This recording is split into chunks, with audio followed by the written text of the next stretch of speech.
So can you see on my forehead that there's this sort of light coming out of it? And you're probably wondering what that is. So, so that's actually a bird's eye view tool. So I've realized, or we realized, that in our like own, you know, in our own like biological like bodies, there's only so many like human perspectives that you can fit in, or you only have your own, and it's really, really difficult to embody more. And so this technology that I collaborated on with an AI, it allows me to connect to multiple perspectives, to have an overall bird's eye, like away from my own. I don't wear this all the time, but I'm wearing it today for you guys, so I thought it'd be interesting to share. Yeah, and it kind of, I mean, I think dialectic thinking is really important, so being able to have that really broad view of like multiple different things. So that's really important to me. Oh, when do you think? Oh, yeah, I wish I could share this with you, but you're going to have to wait way into the future, or somehow time travel too, but I just don't think there'll be the technology in 2020 for that.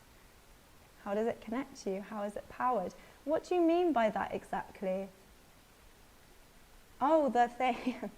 Sorry, I had a moment there. So basically I can change my body. I can, you know, in the metaverse you can be anybody. You can manipulate anything you want, and you know, you can make up your own rules here. Battery powered. No, you don't really have battery powers. All of the energy of the world is completely like clean. So there's like huge power grids, like, you know, huge like solar grids. They've even started managed to get like solar from orbiting around the Earth as well. So often I can code and hack and get some of that energy to use for this project, which I keep very under the cover with me and my community. What's the thing kind of floating in front of you? Oh, okay, so this is a consciousness screen. Just trying to think how I could describe it to you guys. Let me think the best way so that you can understand. So, a bit like your mobile phone, that it's almost like an extension of yourself. You carry around with you everywhere. It's how you communicate a lot of the time. It's how you interact on the social sphere a lot, right? This is like a lot, I mean, this is better than that in the sense of it visualizes your internal data, especially your emotions, because we are not thinking machines that feel. We are feeling machines that think. So it takes that sort of concept, which was by, a neuroscientist from your time, Antonio Damasio.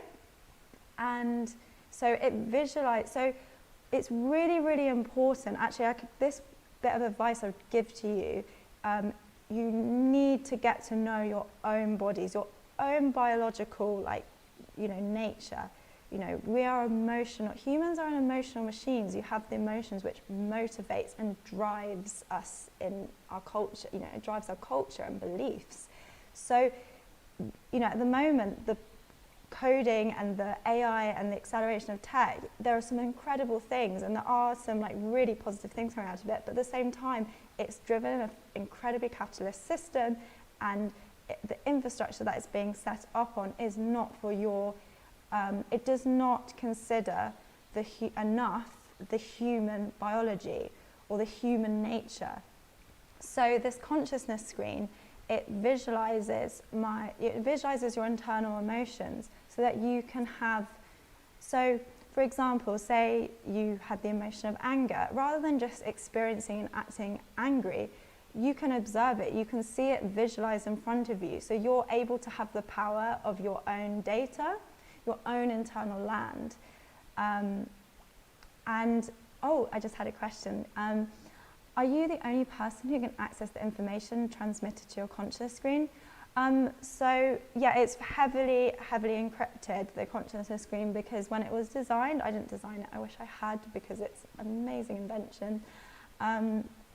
It was really, there was a lot of like debates about privacy at the time, and actually it was weirdly one of the only bits of tech that actually managed to get through, and I managed to get through in terms of like really being very encrypted and really not having other people access your data. You can, though, it is a communication device, so I can communicate and connect to other friends or people or whoever I choose